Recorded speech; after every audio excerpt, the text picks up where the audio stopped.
జగన్మోహన్ రెడ్డి ఢిల్లీ పర్యటన చేశాడు. చంద్రబాబు నాయుడు గారు చాలా తర్వాత ఢిల్లీ పర్యటన చేసిన మరుసటి రోజే ఆగమేఘాల మీద ఢిల్లీ పరిగెత్తాడు జగన్మోహన్ రెడ్డి. జగన్మోహన్ రెడ్డి వెన్నులో ఓడిపోతుంది. వాళ్ళు చంద్రబాబు నాయుడు గారు రాష్ట్రంలో చంద్రబాబు నాయుడు గారు తెలుగుదేశం పార్టీ అలాగే తెలుగుదేశం పార్టీ కూటమి టికెట్లేమో ఫుల్, ఇక్కడ వైసీపీ టికెట్లేమో నిల్లు. తెలుగుదేశం పార్టీ జనసేన ప్రభుత్వం ఉన్నటువంటి నియోజకవర్గాల్లో ఒక్కొక్క నియోజకవర్గానికి 10 మంది అభ్యర్థులు నాకు కావాలి నాకు కావాలి నాకు కావాలి అన్నారు. వైసీపీ ఎవరైతే టికెట్ రాలేదో టికెట్ రావద్దు చూడండి, బయటకు వచ్చి గోలపాలు చేస్తారు, అవకాశం చేస్తారు. టికెట్ రాడు అన్నగా అనుకుంటున్నాడు. అంటే అట్లా బ్లాక్ సినిమా వైసీపీ. ఉదాహరణకి యాత్ర అనే సినిమా వచ్చింది 2019 ముందు. ఏ మాటగా మాట కొద్దో గొప్ప జనాలు దాన్ని ఆదరించారు, ఉన్నది మాట్లాడాలి. ఇప్పుడు యాత్ర 2 అనే ఒక సినిమా వచ్చింది. జనాలు యాత్ర 2 ఎన్నో లేరు, ఎక్కడే జరిపోయింది. నీకు యాత్ర సినిమాకేమో ఆ రోజు జనం ఉన్నాడు, యాత్ర 2కి జనం లేరు. అంటే ప్రజలు కిషన్ అయిపోయారు. ఇక జగన్మోహన్ రెడ్డికి ఓటు అనేది మనం వేయకూడదు. చంద్రబాబు గారు నిజంగా నేను అడిగే సీట్లు కానీ పొత్తుల్లో పోతే చంద్రబాబు గారు మొట్టమొదటి నాతో మాట్లాడతాడు. ఇది నాకు తెలుసు, ఆయనకి నాకు ఉన్నటువంటి సంబంధం. అలాంటిది ఏం లేకుండా పేపర్లో చంద్రబాబు గారే నిర్ణయం తీసుకోవాలి. నేను చెప్తాను, చంద్రబాబు గారి నిర్ణయాన్ని నేను వ్యతిరేకించను. చంద్రబాబు నాయుడు గారు నాకు దేవుడే. ఆయన వెంకటేశ్వరరావు అయితే నేను అమ్మాయిని, ఆయన శ్రీరాముడు అయితే నేను హనుమంతుడిని. శ్రీరాముడు మాట హనుమంతుడు ఎదురుతారా? వెంకటేశ్వరరావు మాట అమ్మాయి ఎదురుతారా? చంద్రబాబు నాయుడు గారికి ఎదురు తిరగడమో ఎదురు చెప్పడమో బ్లాక్మెయిలింగ్ చేయడమో 10 మంది చేస్తారు.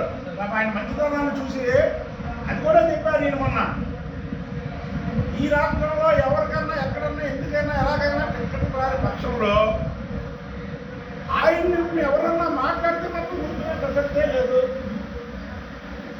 అందులో ముఖ్యంగా ఎన్టీఆర్ జిల్లాలో నేను ఇక్కడ ఉంటున్నాను కాబట్టి ఎన్టీఆర్ జిల్లాలో కూడా ఎవరైనా ఏదైనా ఇబ్బంది కలిగి రాకపోతే మాత్రం ఆయన మాట్లాడితే మాత్రం ముందుగా ప్రసక్తే లేదు. చెప్తున్నా తమ్ముడు, నేను చెప్పేది ఏంటంటే నా లైన్ అది, నా లైన్ చంద్రబాబు గారి లైన్. నేను చంద్రబాబు గారు కుటుంబం బాగున్నారని కోరుకునే లైన్ తప్ప నాకు వేరే లైన్ లేదు. ఒక నిజంగా అలాంటిది ఏదన్నా జరిగితే నేను దాన్ని ఆపాను తప్ప చంద్రబాబు గారు నమ్మకం చేస్తే జగన్మోహన్ రెడ్డి లాగా చేసి ఈ పార్టీలో ఎవరన్నా చేస్తున్నాను ఆ సమస్య లేదు. నేను చెప్తాను, ఒక తెలుగు వ్యక్తికి భారతరత్న అవార్డు ఇస్తే నువ్వు ఎందుకు దాని గురించి మాట్లాడావు? మేము ఎన్టీ రామారావు గారికి భారతరత్న ఇవ్వాలని ఎప్పటి నుంచో కోరుతున్నాం. ఇంకా ఇది భారతరత్న ఇవ్వాలా? అయినా సరే తెలుగు ప్రజల నుంచి భారతదేశానికి ప్రధానమంత్రి చేశాడని చంద్రబాబు నాయుడు గారు శుభాకాంక్షలు కూడా అందజేశారు. ప్రతి టీవీలో ప్రతి పేపర్లో వచ్చింది. నీకేంటి ఇబ్బంది? నీకు పివి నరసింహరావు గారికి శుభాకాంక్షలు తెలపడానికి ఏంటి నీకు ఇబ్బంది అని నిన్ను అడుగుతున్నాం. పివి నరసింహరావు గారు మా పార్టీ కాదు, కానీ తెలుగు ప్రజలందరికీ కావాల్సినటువంటి వ్యక్తి. తెలుగు ప్రజలను కూడా ప్రధానమంత్రి చేసే కెపాసిటీ ఉన్నది తెలిసినటువంటి వ్యక్తి. మైనారిటీలో ఉన్నటువంటి ప్రభుత్వాన్ని ఫుల్గా 5 సంవత్సరాలు పరిపాలించినటువంటి అపరమేధావి, ఎన్నో సంస్కారాలు తీసుకొచ్చినటువంటి వ్యక్తి ద్వారా మేము ఎందుకు కొడుతున్నాం? కాంగ్రెస్ పార్టీ అయినా సరే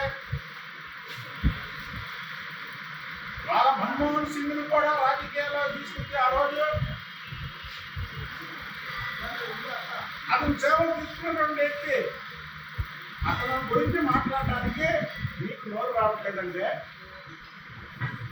ఎంతకంటే దుర్మార్గం వేరేది లేదు. కాబట్టి జగన్మోహన్ రెడ్డి నీ పిచ్చి పరాకాష్ఠకి వెళ్ళిపోయింది. నీ పిచ్చి పరాకాష్ఠకి వెళ్ళిపోయి ఈరోజు పివి నరసింహరావు గారి గురించి కూడా మాట్లాడడానికి నీకు ధైర్యం లేకుండా మరి నువ్వు మాట్లాడకపోతే నువ్వు మాట్లాడకపోయావు.